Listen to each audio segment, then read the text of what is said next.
Je me réjouis d'être une fois de plus parmi vous en ce moment fort de la vie de l'Organisation des femmes du Congo, marqué par la tenue de son premier congrès extraordinaire. Votre présence ici, camarades militantes de l'OFC, témoigne de l'intérêt que vous portez à la participation des femmes à la vie politique.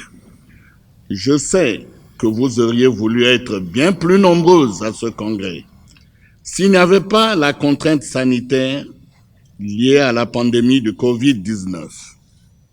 Vous avez raison, car on ne peut parvenir à un développement inclusif, équitable et durable sans associer effectivement les femmes à la décision politique.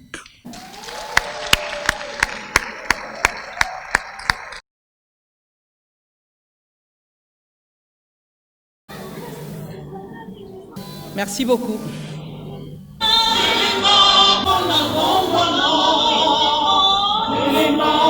L'Organisation des femmes du Congo doit être avant tout une organisation exemplaire, un miroir pour l'unité d'action plurielle et ce dans toutes les sphères de notre société.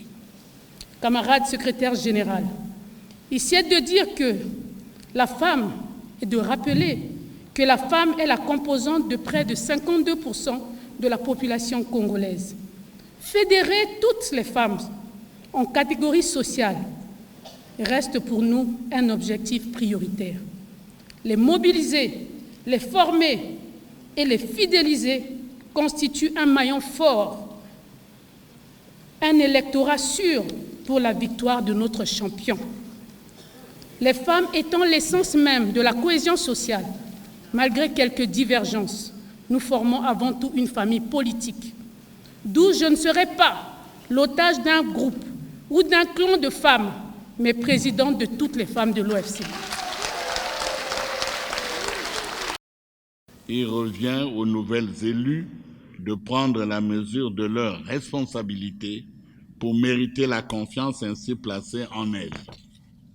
Le contexte économique, financier et sanitaire difficile que traverse notre pays doit vous inciter à plus de dynamisme et d'ingéniosité pour atteindre des résultats performants.